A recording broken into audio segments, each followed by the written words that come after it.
예금 15억이 사라졌습니다. 장장 22년간 헤쳐먹었다고 하는데 어떤 이야기냐?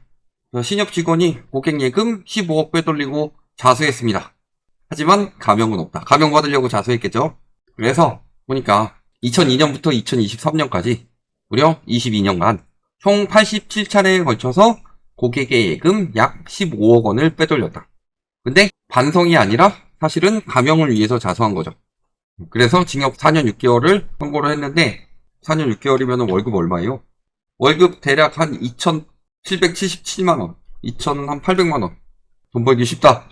이미 막 증거 인멸도 하려고 했고 자료 파쇄하고 막 이런 식으로 하다가 걸리게 생겼으니까 자수했다. 거의 이 느낌이죠. 이미 경찰들한테 수갑 채워지고 있는데 나 이제 자수할게요. 이게 자수예요? 그런 식의 자수는 도움이 안 되는 거고, 문제는 금전적 손해를 본 고객들이 17억 원 상당의 민사소송을 제기를 했는데, 일단은 이놈은 돈이 없죠? 다 이미 탕진을 했다. 그러면 몰수를 해야 되는데 사실. 그럼 재판 결과에 따라서 신협 또는 고객의 손해로 남게 될 가능성이 큰 상황인데, 제가 왜 이걸 또 들고 왔느냐? 비슷한 사례를 한번 겪은 적이 있었죠.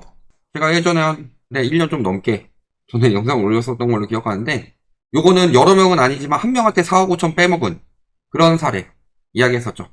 거기가 새마을금고였었는데 여기도 10년 동안 4억 5천을 예금을 빼갔다. 근데 고객의 손해가 될 가능성이 큰 이유는 여기서 재판부가 10%인 5천만 원만 보상해라. 그 피해자인데 4억을 손해를 보게 생긴 상황이죠. 그러면은 저 15억도 보통 재판 같은 경우 판례라는 게 있기 때문에 따라갈 가능성이 높다는 소리예요. 그럼 저 고객들은 도대체 뭔지예요? 그래서 제가 예금 위험하다는 이야기를 가끔 드리는데 특히 이금융권들 더 위험하다고 그랬죠. 특히 저런 상호금융들, 새마을금고도 그렇고 신협도 그렇고 상호금융이죠. 왜 유독 상호금융에 대해서는 저런 사건들이 많이 터지냐? 물론 은행도 많이 터지지만 상호금융의 수법이 조금 더 단순하다고 해야 되나? 잡을 수 있는 건데 못 잡는 경우가 많죠. 결국에는 가해자가 문제인 거잖아요. 아무리 내가 확인을 안 했다고 하더라도 적어도 은행에 넣어둔 돈은 안전해야 되는 게 맞다고 보고, 그런 거라서 은행에 넣어놓기만 했는데도 저런 피해 사례들이 생긴다는 거예요. 특히 은행 돈을 빼다 쓴다기보다는 고객 돈을 빼다 쓰는 은행 직원들이 유독 상호금융에서 많이 나오고 있다. 그러니까 제가 1금융으로 돈을 자꾸 이동해 놓으라고 하는 것도 꼭 이금융권이 망한다 말씀드렸지만, 새마을금고도 만약에 터진다, 뱅크는 터지고 저축은행 사태처럼 터진다고 하더라도 한 8, 90%는 살아남을 거예요.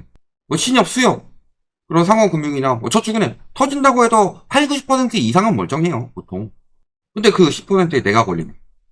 저런 거는 진짜로 직원에 따라 갈리는 것이기 때문에 진짜 묻지마 폭행 당할 확률이라고 해야 되나?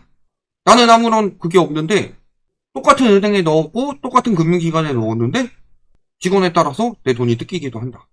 다만 상호금융 쪽이 조금 더 관리가 부실하다. 왜냐면요, 저런 경우도 있지만 최근에 수협, 이건 다행히 고객 돈은 아닙니다. 10억 원대의 예탁금을 빼돌렸다. 이게 어느 정도로 간 크게 빼갔냐면요, 그냥 직원들이 출근하기 전에 금고를 열고 5만원권 지폐 다발을 가방에 담아놓고 있다가 퇴근할 때 갖고 가는 거예요. 개쩔죠? 이런 것도 못 잡아냈어요. 그래서 10억 빼돌려가지고 남은 게 1,100만원. 근데 이거는 다행히 고객 예금이 아니라 자체 예탁금이기 때문에 고객 피해는 없다고 하지만 보험금으로 보상해준 건 1억 원 뿐이고 나머지 9억 원은 왜 직원들이 분담해서 변제를 해야 될까요? 근데 문제는 직원들이 분담해서 변제하지 않으면은 저런 것도 조합이죠. 조합원들이 있죠. 신협이든 수협이든. 그럼 조합원들이 변제해야 돼요? 누가 해야 돼, 저걸 도대체? 그러니까 관리 감독을 똑바로 해야 되는데 저렇게 그냥 돈다발 들고 나가도 못 잡는 게 지금의 현황이에요. 물론 저런 사례는 매우 드문 상황입니다. 예를 들어서 사건 사고 나오는 프로그램들 보면은 별의별 강력 범죄들 터지는데 실제적으로 우리 근처에는 그런 일이 그렇게 있는 경우가 많진 않죠. 그러니까 은행도 맨날 매일같이 매일매일 결산하는데 어떻게 저걸 모를 수가 있냐. 그러니까 전산 처리된 것만 보고 저렇게 현금 빼가는 건 몰랐다는 거죠. 그러니까 저거 조합원 적립금, 조합원들한테는 피해 안 주고 직원들이 내야 되는데, 다른 직원들은 또 뭔지요? 관리 소홀히 한지? 근데 관리 소홀해지는 건요, 물론 저 직원들, 같이 일하는 직원들 탓이 아예 없다고 볼 수는 없겠지만, 결정적인 책임은 시스템 탓이죠. 예를 들어서 군대에서 사격을 해요. 그러면은 총기가 허용된 미국 같은 경우는 안 그러지만 우리나라는 일반적으로 총기 허용이 안 되죠. 그 사격하고 나서 뭐예요? 탄피 숫자 세보죠. 10발 쐈으면은 탄피가 10개가 나와야 된다. 왜? 9개밖에 안 나오면은 총알 한 발 숨겨놨다가 자기 괴롭히는 선임 이런 사람들 몰래 쏴버릴 수도 있으니까. 그런 식으로 관리하는 시스템이 있기 때문에 총기 사고가 그렇게까지 많이 나진 않죠. 대신에 다른 사고가 많이 터지는데, 그런 것처럼 관리하는 시스템이 있어야지 직원들도 그런 것들을 관리하지, 이 중에서 누군가 훔쳐갈 것 같으니까 내가 이렇게 관리를 하겠다라고 할 수 있는 상황은 쉽지 않잖아요. 그러니까 시스템 문제적인 부분도 강한데 그냥 직원들한테 책임을 떠넘긴다. 혹은 아까 새마을금고처럼 금고 책임은 4억 5천 중에 5천만 원, 사업은 고객님의 책임입니다.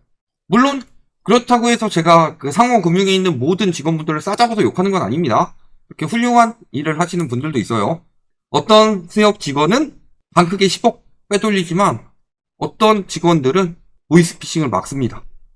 그래서 의심해가지고 같은 직원한테 이야기를 해서 주의 메시지를 보내고, 그 메시지를 받은 사람이 경고 메시지를 보고서 수표를 막아가지고 시간 벌어서 현금 인출 못하게 해서 보이스피싱 막았다. 이런 좋은 경우도 있습니다. 대부분의 직원들은 저렇게 선량하게 일하시는데, 문제는 그 한두 건의 피해자가 내가 될 수가 있다. 제가 그래서 큰돈 이금융권에 넣어놓지 말라고 그랬잖아요. 예를 들어 한 3, 4천 정도 넣어놓는 거, 제가 그것을 1금융으로 이동하라고 말씀드린 경우는 보통 어떤 때냐면 그게 내 전재산이에요.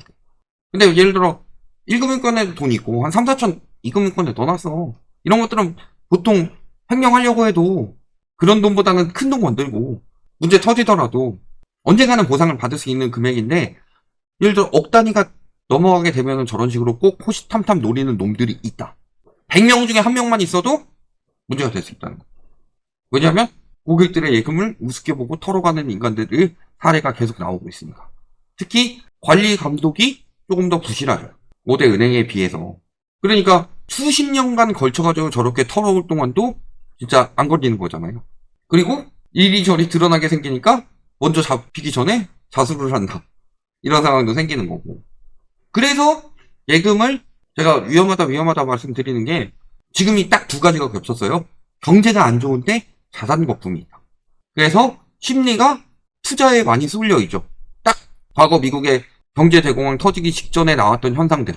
경기는 침체되고 자산만 폭등하다가 결국에 자산 붕괴가 일어나는데, 문제는 그럴 때 항상 나타나는 것들이요, 범죄가 많이 일어납니다. 먹고 살기 팍팍해지니까.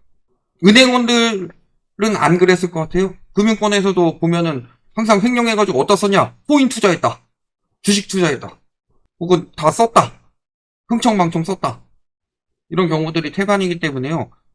원래 그런 놈들은 원래 그렇습니다. 그리고 원래 안 그럴 분들 중에서 문제가 됐을 때 자기 투자 실패라든가 이런 것들을 범죄로 메꾸려는 사람들은 일반적이라면 안 나오겠지만 그럴 경우가 나올 수가 있어요.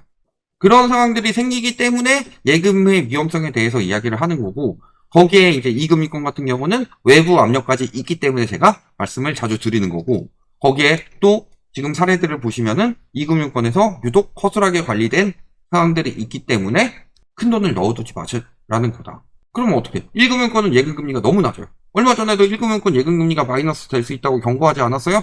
제가 달러는 이제 관망하라 그랬죠. 별 문제 없으면 사야 되는데 뭐 플라자 빈이 어쩌니. 그러니까 또 미국 약달러 이야기 나오니까 달러를 투자하기도 애매해. 그렇다고 주식, 부동산, 코인 하기는 겁나. 뭐 사면 돼요? 내가 요즘에 안전자산 쪽으로 옮기라고 그랬는데, 채권은 금리 인하가 지지부진해질 가능성이 높죠. 그다음 달러는 지금 불안하죠. 그렇죠. 금 사야죠. 그러니까 골드뱅킹 잔액이 처음으로 1조 1천억 원을 넘어섰다. 골드바 판매액도 어마어마하게 늘었다.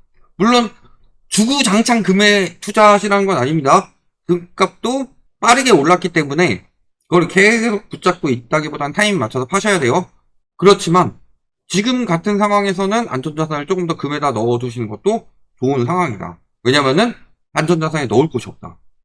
말씀하셨지만 예금 좋습니다. 근데 꼭 그런 사람들 있잖아요. 예금에 못 넣는 사람들. 그러면 위험자산, 안전자산 다 문제니까. 달러도 지금 트럼프 바람 때문에 위험자산에 가까워졌으니까 채권 투자는 잘 모르겠고, 그러니까 금사는 사람들이 많이 늘어난다. 그럼 조금 더 올라갈 가능성이 있겠죠. 하다못해 또 김치 프리미엄이라도 붙을 가능성이 있겠죠.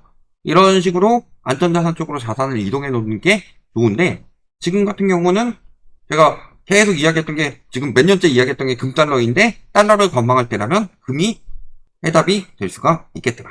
그래서 저는 이금융권 예금보다는 저런 쪽으로 조금 방안을 돌려보시는 게, 이금융권도 지금 예금금리 슬슬 낮추고 있어요. 그리고 손실이 심해지고 있습니다.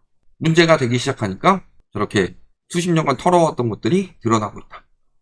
내 예금을 잘 지키기 위해서는 내가 피해자인데 판결도 저 따위로 나니까 조금 더 안전한 쪽으로 자산을 옮겨주시는 게 좋겠다. 여기까지 말씀드리겠습니다.